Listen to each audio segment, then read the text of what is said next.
कविता, कविता। अरे उसे क्यों बुला रहे हो? मुझे बता दो, मैं मंगवा देती हूँ। तुम ना चुप रहना, मैं उससे जो भी बात करूंगा बीच में बोलना मत, एकदम चुप रहना। पर हुआ क्या है? मैं तुमको बता दूंगा, बस चुप रहना तो। जी साहब, आपने मुझे बुलाया?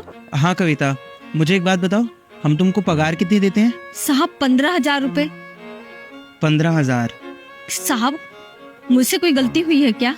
नहीं नहीं, कोई गलती नहीं हुई है, लेकिन कल से तुमको 15,000 रुपये पगार नहीं मिलेगी। तुमको 15 की जगह 25,000 रुपये पगार मिलेगी। 25,000 रुपए? वो किस लिए साहब? दरअसल बात कुछ ऐसी है कि अगर हम तुमको 25,000 रुपये पगार देंगे ना, तो मुझे 50,000 का फायदा होगा। हमारे बॉस ने हमको बताया है कि जिसके नौकर को 20,000 से ज़्यादा तनख्वाह मिलेगी ना, उसका टैक्स में 50,000 रुपये तक का मुनाफा हो सकता है। और अगर हम तुमको कम पगार देंगे ना, तो वही 50,000 रुपये हमको टैक्स में भरने पड़ेंगे। तो उससे अच्छा तो यही है तुमको 25,000 रुपये तनख्वाह दे दें, उससे हमारे 50,000 का फायदा हो जाएगा। ठीक है, चलो जाओ, अब तुम काम करो। बहुत बहुत धन्यवाद साहब।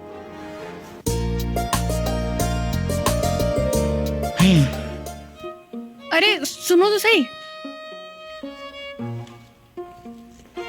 अरे आप मेरी बात तो सुनो, मुझे कुछ समझ नहीं आ रहा, ये सब क्या हो रहा है? अरे भाई क्या हो गया, क्यों इतना गुस्सा किए जा रही हो?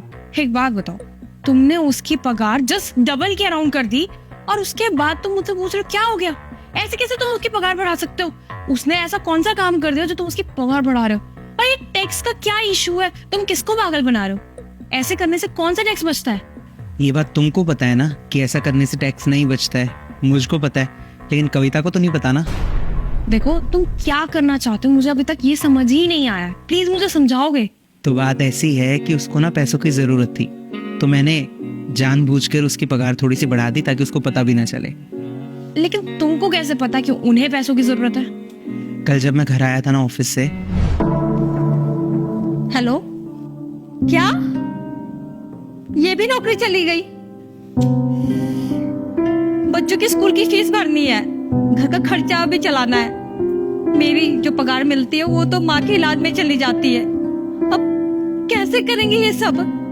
नहीं नहीं, मैं साहब से पैसे नहीं ले सकती। साहब और मालकिन ने हमारे लिए इतना सब कुछ किया है, अब मैं उनका और एहसान नहीं ले सकती। आप ही कुछ करे।